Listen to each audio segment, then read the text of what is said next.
Hi, everyone. I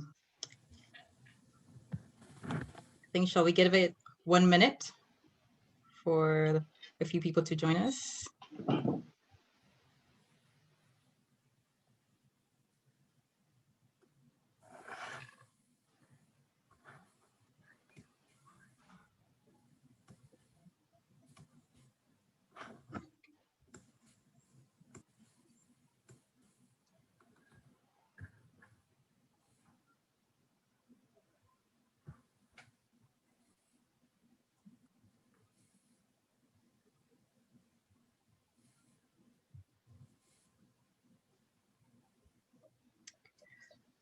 I think in the interest of time, we can get started. Welcome, everyone, and thank you for joining us today. My name is Marianne Akumu, and I'm an alumna of the Harris School, where I was part of the Obama Foundation Scholars Program, graduating the MIDP program in 2019. I currently work with the International Center for Transitional Justice, and it's my pleasure to join you from Uganda. Now, throughout my career, I've worked on issues of transitional justice, the humanitarian response, gender, law, and governance, and can attest to a need across the development sector, from scholarship to policy and practice, for greater engagement with issues of race and equity. As today's speaker has written, interrogating the colonial and racialized underpinnings of the development project itself is one step towards constructing a truly diverse sector that confronts racism and unequal power relations. I'm excited to see the Harris School engaging in these critical conversations and for the opportunity to hear from today's speaker to explore these themes further. Now, Dr. Catherine Nwajaku Dahu is the director of the Politics and Governance Program at the Overseas Development Institute, an independent global think tank in London. She has been a widely acknowledged expert on conflict, fragility, and governance, as well as the role of business in fragile situations for over 25 years, and has written extensively in these fields. A common thread of her thinking has been the importance of bringing a shrewd political lens to the development endeavor and ensuring that developing country contexts are understood and engaged with as complex political societies, just like any other. Dr. Nwajaku has also worked for the OECD, the Irish government, Oxfam and Accord, and with DFID, Danida, and African Development Bank. She holds an MA from the University of London School of Oriental and African Studies and a PhD in Politics and International Relations from Newfield College, University of London. Following Dr. Nwajaku's presentation, I will begin the discussion portion of today's session, asking her a few questions and opening up the floor to all of you. At that time, you can use the raise hand function in the bottom menu of Zoom, and I'll call on you, or you can write your question in the chat and I will relay it to our speaker. And just a reminder that today's session is being recorded and will be shared with the Harris community. With that, I'll turn over to today's speaker, Dr. Catherine Nwajaku Dahu. Thank you so much for joining us. And thank you so much. It's my pleasure to be here, very much so. Even though we're virtual, I'm very excited by this much needed conversation. One small correction, however, that I got my PhD from Oxford University. It was sweat and tears to get it. So I just wanted to, for the record, say that from Nuffield College. Anyway, so thank you for that kind introduction. I would like to start perhaps by saying a few words about myself in addition to what we've just heard.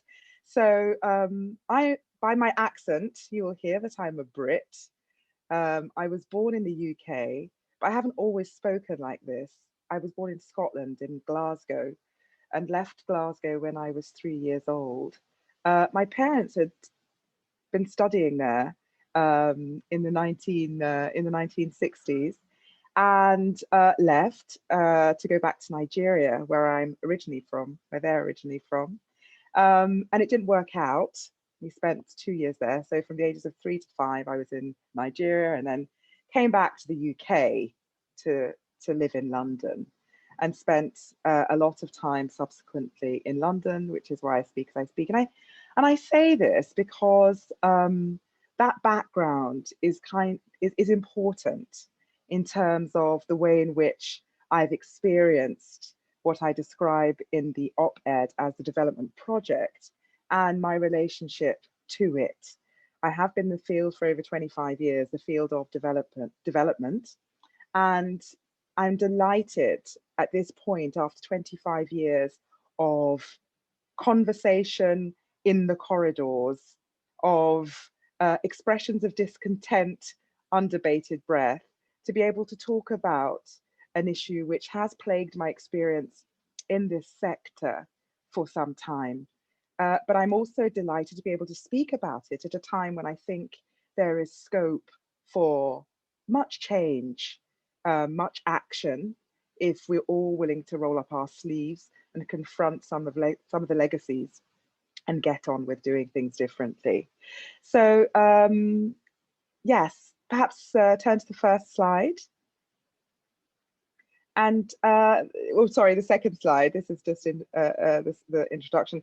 And I just wanted to add that this set of slides is an adaptation of an action plan developed by a community within the Overseas Development Institute called the Decolonizing Policy and Research Task Force, which was set up some 6 months ago, which I chair. And you'll see why I mention that afterwards as I go through the slides. So what I want to do today is basically walk you through 5 basic issues. The first I've already begun with, which is saying a bit about myself. The second is going to be an overview of what brought us here in the first place, the so-called op-ed that was developed and published in October of last year, which was entitled "How to Confront Race and Racism in International Development." The third item is to say something about the repercussions and ripples that this very article provoked, let me say. Questions like, where's the evidence? And what about class? And I'll talk about some of the issues around silence being broken after the article's publication.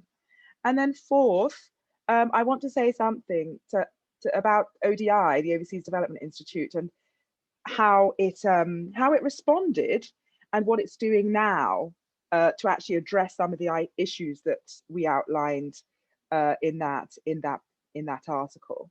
And then finally, some reflections on the bigger picture of race and racism in the sector and what it's going to actually take to what we describe as decolonize or to decenter the subject, as I think it was Ngugi wa Thiong'o once described it as. So I'll stay on this slide because I'll just talk through some of these points. There aren't pretty pictures to accompany everything I say. So listen up then. So the first about who I am. So I said a little bit about that. And I'd also just say one final thing, which is that the reason why I think it's important to highlight all these layers of belonging and communities to it, of which I'm part. So born in Scotland, raised in London, am Nigerian, went to Oxford, and speak like a Brit, but have all this other stuff. I'm Black and also Nigerian. The reason why it's important for me to kind of highlight that is because I think it shapes the way I engage with the space. Because in the back of my mind, for the 25 years that I've been walking this walk, is the question of how would I feel if development was being done to me? And so that question has always informed the questions I ask about what it's right and fitting to do in the name of development, and who has the and whose voice and whose agenda is being championed as part of that project. And that's what I often refer to when talking about it, is its subjectivity. I'm really attached to the notion that subjectivity should be taken really seriously. And you'll see why, I hope, as I go through this presentation. So the second point is really about the op-ed. Now, I don't know if everyone's had a chance to look at it, but I'm going to use this opportunity to go through it. And before I continue, I just want to say that this was even though I've got a lot of accolades for this, this was a joint piece written by my colleague and me. My colleague, Carmen Leon Himmelstein, who is a senior research officer at ODI and who works within the gender and equity team. So gender and social inclusion team, sorry. Okay, so let me just launch into the basic premises of the paper. So it's essentially, as its title, as it says on the tin, it's essentially about how to confront race and racism in international development. So it was published at a time, October 2020, when ODI was celebrating, and still is celebrating, its 60th birthday. And uncannily, it was also the same moment that Nigeria, the country that where I'm from and where I've written extensively, a lot of my work, my academic research has been on Nigeria, was also celebrating its 60th birthday. And so the article begins with juxtaposing these two phenomena and saying, interesting that the history of ODI has been a history over the same time as Nigeria, a country, has experienced its independence. And so it uses that as a way into the conversation about what has ODI been doing and how has it been doing its business during this time.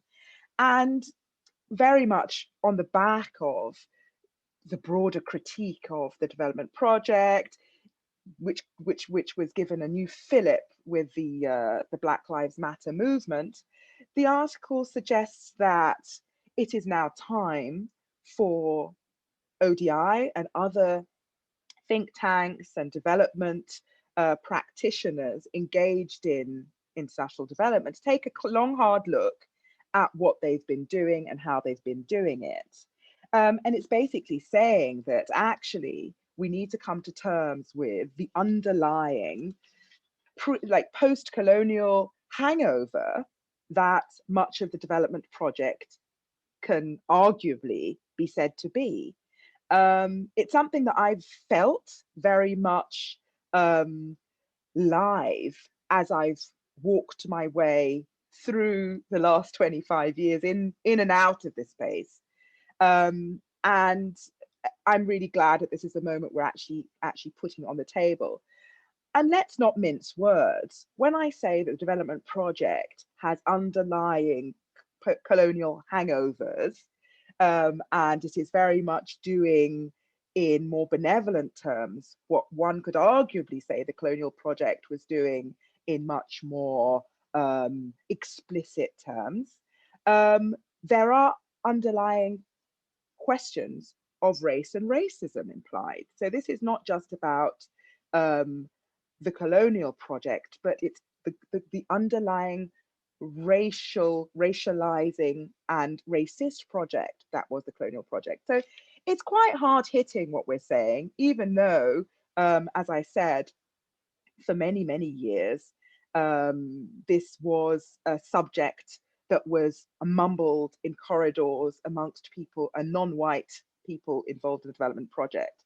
So the article basically looks at the origins of development research, makes some parallels with ethnography, the colonial roots of anthropology, the intelligence report gathering phenomena that was part and parcel of the colonial project. And it acknowledges at the same time that this subject is still very much taboo. So it is not, whilst I'm saying this to an audience, none of whom I can see out loud, this issue of the underlying racializing, racist foundations of the development project is not, it's not without critics, and it still remains quite hard to follow. The article also talks about the nature of field work itself, the way in which it's done, the notion of informants, the way in which research has tended to be very extractive, being very slow to give back and report back on research conducted. ODI it puts its hand up to as having also engaged in this kind of very instrumental field work. At the same time, the article also challenges the international development sector to start to rethink some of the ways in which it conducts its work, but also to question and unpack its knowledge production project in and of itself. Whose knowledge? For what purpose? It acknowledges that often the voices of would-be local researchers or alternative knowledge forms tend to be not acknowledged or silenced or if at best footnoted, and so on. And it asks for a different way of doing business. The article finally kind of ends up acknowledging that it's not the first time this is being said. So it cites a number of writers in throughout the world, globally, that have been challenging what some have called the white gaze, which is part of the development project. But it also suggests that there is no need for melancholy or necessarily guilt, but there is a need for action and acknowledgement of the past, education about the past, and the way in which the colonial and its underlying racializing, racist foundations infuse their way into the development project. And it argues that only when there is acknowledgement, hands up, yes, this happens, can we really start to move through some of these very challenging, this very challenging aspect of the development project, and actually argues that it's vital that we do so if we're to if the sector is to have a relevance and utility in the future. So it ends with 3 basic premises and says, we need to first educate ourselves about the past, and provides a number of tools. There are tools out there, free tools. The Anti-Racist Educator, King's College has a site, and there are multiple sites. I came across something produced by the Association of Social Anthropologists in the UK, amazing sets of resources for anyone serious about educating themselves on this issue, and also about the past and the way in which it infuses the present. It also calls for a serious acknowledgement of positionality, what I've called subjectivity, but others called positionality, and the way in which the researcher, him or herself, needs to put him or herself in that picture, and acknowledge the biases and the representations that unthinkingly inform the way in which we all have been conducting research, labeling, and so on. So there's a need for kind of a reflexivity that goes beyond, that goes a bit deeper, because there is a tradition in a lot of research scholarship, particularly anthropological, that has acknowledged the importance of reflexivity, but from a kind of anti-racist standpoint, I think there is a need to go much, much further. And then finally, the article suggests that it kind of concludes with, why is it so important that we do this? Yes, for justice reasons. Of course, it's important to be consistent and coherent. Yes, there are many people working in the development sector, me included, who for too many years felt very uncomfortable being the only one or being the only voice around these issues, and it's about time to do something about it. But I'd just like to read you the conclusion because be over and above it would be nice and right and fitting to do.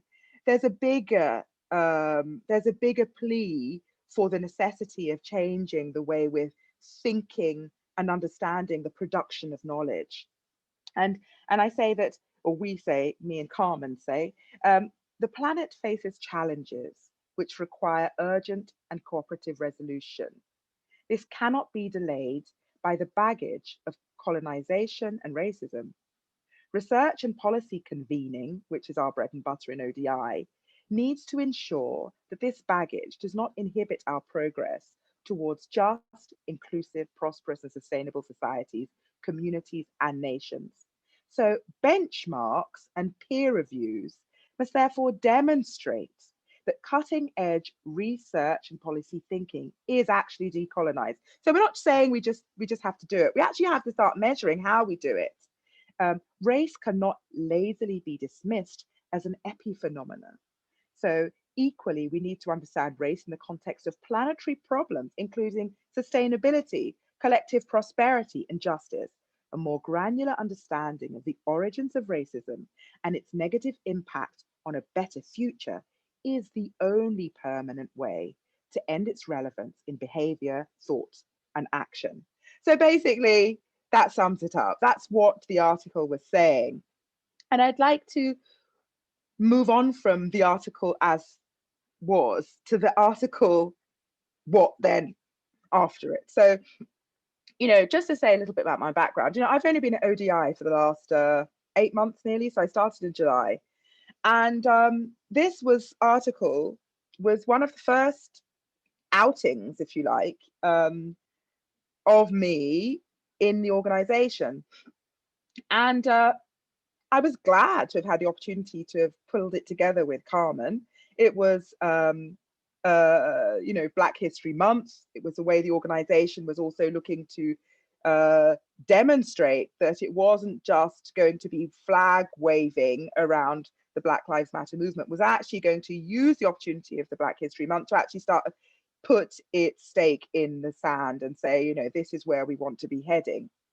So it was a big coming out for the organization as well as for me. And I had not imagined that it would create such a furore. I mean, interestingly, there was a huge debate. I think it was one at the time, one of the most downloaded articles in the organization's history. There was a huge debate around it, much of which was very positive and encouraging, but much of which was really quite horrifically antagonistic. And there were two basic sources or bases of antagonism. The first was the claim that, oh, where's the evidence for this would-be racism in the international development sector? If we are an organization that is, or if think tanks are in the business of the production of knowledge and claim to be evidence-based, where's the evidence? So that was the first one. And the second one was, is this really a phenomena of seriousness beyond an elite class of people who would wish to ignore the fact that as individuals they are quite privileged, and the real problem is a class problem. So a lot of the commentary was around that, and in many ways I hadn't been prepared for it. And some of it was vindictive and personally very attacking. But I'm made of strong stuff, as I said. I'm Nigerian, I'm Scottish, I'm British. So, and have been in this game for quite some time. But it was really interesting to see the way in which that played itself out. And I don't think it was particular to the UK, because it was like a global conversation. I live in France at the moment, so I'm living in Paris, and I have been for a long time, family reasons. And it's very interesting to see how the battle on this issue is playing itself out here. So whilst in the UK, there is a conversation and people take sides, in France, it's almost as if that conversation has been silenced. To talk about the need to decolonize in this French context is actually in the academy which is more, and so in the university space, is so controversial. In fact, to be talking about the need for decolonizing knowledge production, you are labeled as a separatist. That is the word currently used, and it's just interesting that this conversation, the development space, is not just in the development space, but it is the moment we are in, which makes it all the more important to keep fighting the good fight, as far as I'm concerned. I want to just move on to talking about a bit how ODI fought the good fight after this article, and even before the article, and what it's been doing subsequently to take forward some of the ideas that we raised here into action. So next slide, please. Okay, so it's a bit, maybe it's a bit difficult to read, but I'll just leave it there for you and just speak at it. So ODI has, in the last 6 months, more actually, set up what it's calling a Decolonizing Research and Policy Task Force. So around the time, even before the article was written, as I arrived in ODI, and very much reflecting the movement, the big noise around the Black Lives Matter movement and all the passions that it was unleashing, there was already a big debate within ODI about what to do about this, with particularly the younger generation of scholars being very much pushing for change. So over 6 months ago, ODI set up this task force, which I've been very much part of, and which I'm actually chairing. I had not really wanted to chair it, but sometimes you've just got to step up to the plate. And it's basically trying to address these challenges. ODI has, at a executive secretary level, or the executive director level, as well as to board level, over the next 5 years, committed itself to decolonizing its act. And how is it translating that? So ODI's bread and butter is the research it does. And there are 9 programs which address all sorts of different issues. My program deals with politics and governance. And the directors of all those programs are going to be charged with the responsibility of reshaping the way in which their researchers do their business.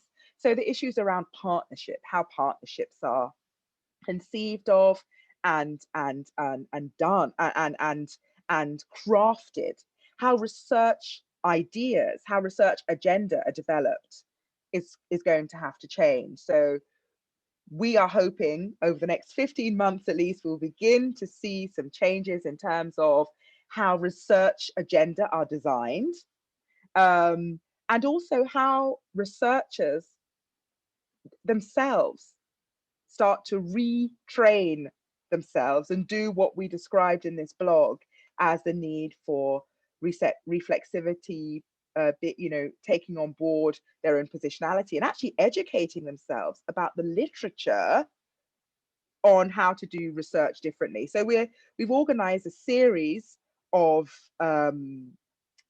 training sessions, seminars, which are specifically about addressing this issue, which will run over the course of the next 15 months, which all ODI staff are encouraged to attend, researchers principally, but also procurement staff, program management staff, and human resources staff. We will also, as directors of programs, be managed, but according to the extent to which we've actually implemented change. So the action plan, we've developed an action plan with a series of clear targets. And with my own managing director, I will be obliged to to account for what I've done or not done differently over those next 15 months. At the same time, there is good stuff that ODI has been doing and that others have been doing in terms of moving away from a kind of race blind way of doing business. So we want to harvest that knowledge, and harvest that knowledge internally, to also give members of our teams the confidence that they are, they don't have to be, guilt ridden that nothing good has come out of ODI, but actually harvest what they've done and share it as good practice that their colleagues can learn from. So we're very much at the beginning of this journey to systematizing the way in which we do our business around this, and also holding ourselves to account with benchmarks and peer review to make sure we're getting it right.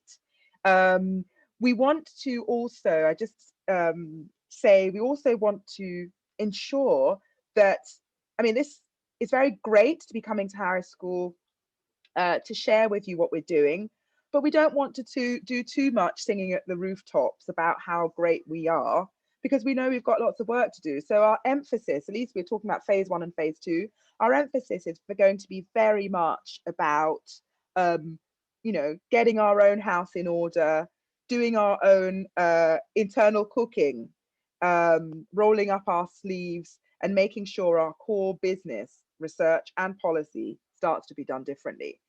Phase 2, we can start to talk about what we're learning more, and of course, our ambition is to create a ripple effect throughout the sector, but we don't want to fall into the trap of just talking about the issues, but doing differently about those issues. So I'm very much hoping that I will have the opportunity to be to be part of this, which I can't do alone. There's nothing worse than the senior Black person coming along and having to revolutionize the institution, and everyone relying on her. I hesitated long and hard before taking such a prominent role in terms of pushing this agenda forward. It's going to rely on ownership across the organization for it to really make a difference. But lots of prodding as well, which I'm very happy to do. Could you just turn to the next slide?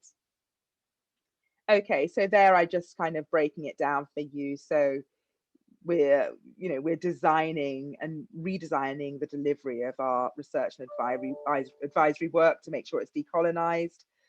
Each program, the 9 programs I refer to, will develop activities for making sure they're piloting, learning and scaling up what's good. And then we will, in a phase 2, make sure it's part of an outward looking approach. Next slide, please. So here are some of just to sum up what I've said already, some of the priority objectives.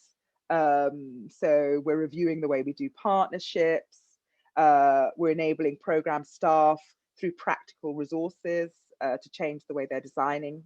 And this is not so straightforward in a context of economic downturn where there are pressures, but we have a commitment from very senior level to make sure this issue doesn't drop off the agenda.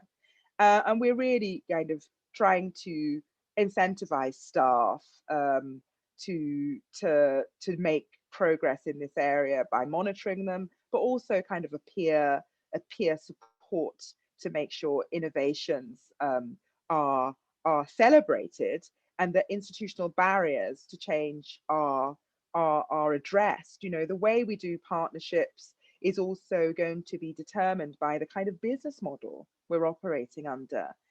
We also need to reach out to our funders. Our organization, like many in the charity sector, don't have a nice pot of gold that they dip from, but they are reliant on external funding. So there is also a conversation that needs to be had. And I think it's very doable and very possible with our funders about our approach to doing partnership differently, and then the importance of them walking with us on that journey and enabling us by their rules to pursue it. Next slide, please. So ODO programs, we want, our ambition is more equitable partnerships, increased representative leadership, and recognition of partners in our publications. This has been a sticking point. You know, ODI prides itself on its research quality, and quite rightly so. But it's also meant that we've had some challenges in terms of opening the door to our partners to also publish on our sites. We're dealing with that, and in my program in particularly, we've started to develop ways of enabling, you know, people we work with also to publish on our site. But that means, you know, there's a process of owning that new way of doing things that we're working our way through. And, you know, finally, you know, as part of, you know, this is what I'm doing here, and this is what we'll scale up once we've got lots more to say about what we've actually done rather than what we plan to do. We want to kind of promote more of this kind of approach to research to wider audiences. Next slide, please. So next slide again. I said something earlier about this attempt, not attempt, but this plan, which I think it starts on Friday, is our one of our first ones actually. Training sessions, seminars for staff to really start to imbibe some of the very innovative research work that exists, but traditionally ODI researchers haven't necessarily been very familiar with. We're organizing a series starting this Friday to get staff to learn together safe spaces in which it's possible to ask difficult questions and learn new research methods. It is experimental, but there are others. You know, ODI is in the business of training its staff on the job. So this is also, we're hoping this methods training will also be part of that bigger effort, but with the specific focus on the decolonizing agenda. Next, please. Next slide. Okay, so some of the themes that we want to address: so decolonizing research, what, how, by whom, and what, and for what. That's this week. And then rethinking the language of global ODI. So even, you know, the way we describe developing countries, global South, black, white, all these decolonial, decolonizing. There's going to be a special seminar series just about that, rethinking colonial histories and so on. So we have, and you know, these titles may change as people also get with the program, and they may also, you know, people will have the opportunity to make suggestions about what issues should be up for discussion. But interestingly, we're also very keen for our project management and our finance staff, as well as our human resources staff, to also be part of, be consumers of this new way of doing business. It's really important. The more we go on, the more we see that it's a holistic approach that is required. Decolonizing research and policy, yes, that is our bread and butter, and that's where we need to make the biggest changes. But there's a whole machinery, communications, project management that enables that. And if they're not decolonizing their mindsets, we'll still have a long way to go. Next slide, please. So partnerships, working in more equitable ways. We've got a special task force group working on partnership, which brings together the project management people, so people responsible for procurement, as well as the research side, to learn from what other organizations, both think tanks and NGOs, have been doing, and to kickstart conversations internally with a view to developing some guidance, very light guidance, but like, you know, what do's and don'ts that directors of programs will then be managed and held accountable for. Next slide, please. So that's about it. I think I spoke for far too long. So if there are any questions, I'm happy to answer them. I mean, I think this sets out a great agenda that's come after years of, hush-hush conversations, and then it's a momentous change that's obliging ODI, like many others, to reconsider, not just reconsider, but act on that reconsideration. So thanks for listening. So over to you. Thanks, Dr. Catherine, for that very illuminating conversation. I think you've given us lots of food for thought. And for me, certainly what stuck out was the response that you mentioned to the op-ed just further highlights how, for some people in the sector are not quite ready for this conversation, this need to really confront and address racism, power, privilege. And you spoke a bit about acknowledgement and subjectivity and the need to really decenter ourselves in this process of development. And I know on the call, we primarily have students, some really at the start of their journey, some have been doing this work. We also have practitioners and, perhaps some scholars on the call. And I really wondered, what does that mean practically for people, that process of, decentering ourselves in order to do things differently? Practically, what tools or what processes can we take to do that? Great question. I mean, and thank you. What tools, right? My view is that the shift in mindset needs to start from a place that's outside the books, that's outside the toolkits, that's in the heart. It sounds a bit corny, but I really, really believe this to be true.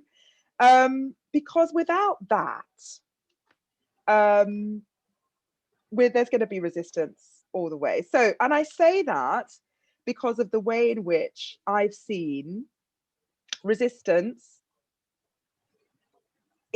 articulate itself in ways that can be difficult to challenge, right? Because they're very erudite, they're very seemingly scientific. So I flagged earlier that often the critique of this approach uses language around where's the evidence for it, well, there's class as well, right? It's not complex enough, this racism everywhere thing. And the way I've worked with that, after having taken a few deep breaths, is to talk it through with the individual concerned. And I have some very real examples in my entourage, in the organization, inside and outside, who are having real difficulty with stomaching what this will mean. Because let's be clear, right?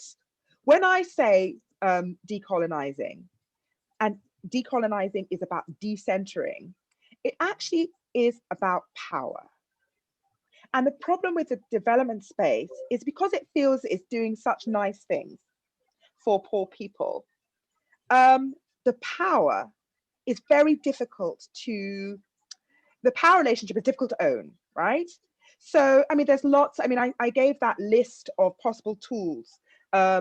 People should go to that site and start just playing around, right? And seeing what's out there. There's so many tools in terms of enabling people to have this conversation, even with themselves.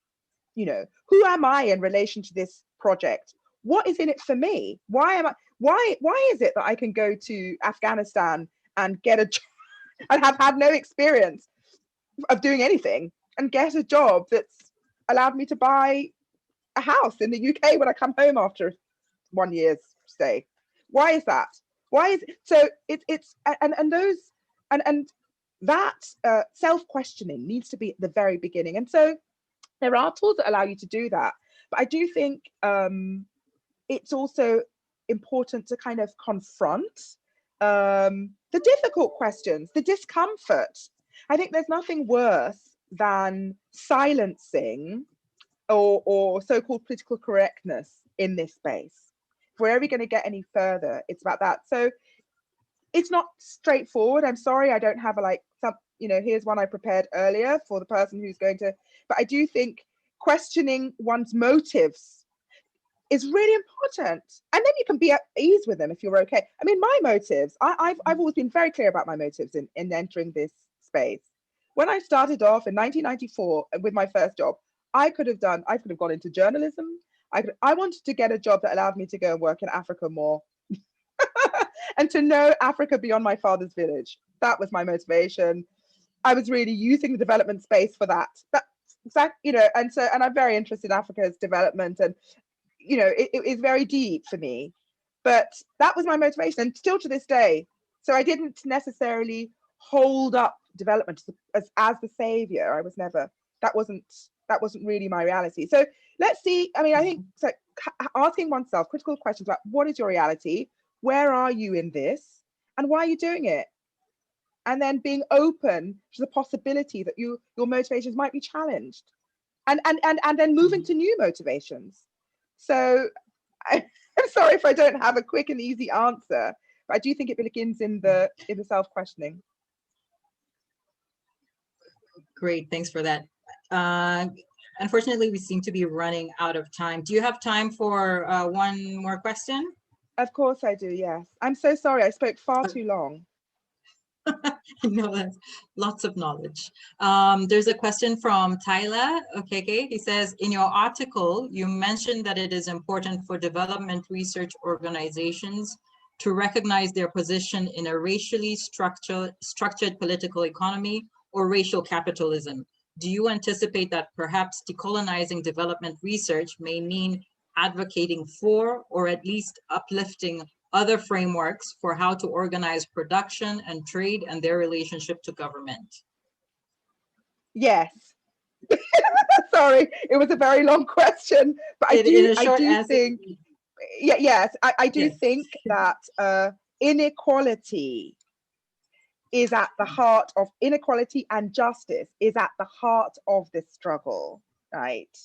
And the reasons why it rubs up so badly when you are in the development space and you are from one of those countries that would be developed is that you see that inequality glaringly. I do fundamentally believe that if we're going to move towards something radically different, then it's about global relations of power as well as individual ones, because those global relations only allow those individual power imbalances to be systemic and so long lasting. So sorry, that's a great question. I hope that kind of answered it. Yes, and we have a question from Jamia. You partially answered it earlier, where she's asking, how can we do our part? But she also says, can you help detail our marching orders to change the system? Wow. You know, I think even asking that question, that question is already the beginning. I don't have any marching orders for anyone. I'm just occupying this space and making sure I make a difference by being here. Otherwise, you know, and so my sense is that we need to occupy the space, whatever opportunity. And my role in this organization or any organization will not be worth its salt if I'm not opening the door for others, because you know, the decentering, and this is the thing I wanted to get to, decentering and why it is so hard. I mean, this is not an easy agenda. It is about power, but if some people lose power, other people will have to gain. But it's about a rejigging of the pieces, and that is uncomfortable. But very necessary. So marching orders I don't have. Read, read, read. Keep occupying those spaces. And even if you don't think you're qualified, still apply for things. And use this fantastic historical moment that we have to keep opening that door wide, wide, wide, and not letting this conversation slip or be forgotten. Thank you, Dr. Catherine. I think those are great marching orders. Just one last one, because Sarah had asked this earlier. Otherwise, that would have been the perfect note on which to end this. But Sarah asks, will ODI be collaborating with local NGOs on the ground in various countries as you move forward? Yes, I mean, we already, it's not, ODI is a think tank, yeah? So our immediate interlocutors are researchers and research networks and so on. We do work with NGOs locally, but it's those who are involved in knowledge production. And it's very clear that we want to not just work with them, but do work differently so that we're actually getting them to shape the kinds of questions that we ask, because we've not been very good at that at all. We work with them, but we say, okay, so here are the questions. Could you answer these questions, please? Could you find out this and that? But we don't get them necessarily to conceptualize the way in which we formulate those questions, which means that our research agendas are always skewed in favor of something or other. So our efforts will be to work to reinforce the ability of researchers in those contexts that we work in to be to have agency, more agency. And yeah, that seems to, I mean, if we can do that, or if we can do a bit more of it, it will definitely be a step in the right direction. I mean, I'm here for that, really. And of course, all this is in pursuit of a different way of doing things. You think this is important because you think the sector needs to change and it needs to sort of be reimagined differently. So for you, what would it then look like? What are some of the things that you think will look different in the sector if we actually address these issues of race, power, privilege? Well, we might start to have, if we were getting it right, we might have to start to have a more nuanced, more effective understanding of what the problems are in the societies that we talk so eloquently about without often not knowing very well. And our business to date has been really to use knowledge to guide policy and the actions of those who spend money on the development project in these countries. But if the questions we ask continue to be, if the questions we ask continue to be without the input of those people whose contexts we are waxing so lyrically about, then it's always going to be skewed. So I want to see, what I'd like to see is more people like me and you setting the tone of what kinds of questions we need to ask, and not even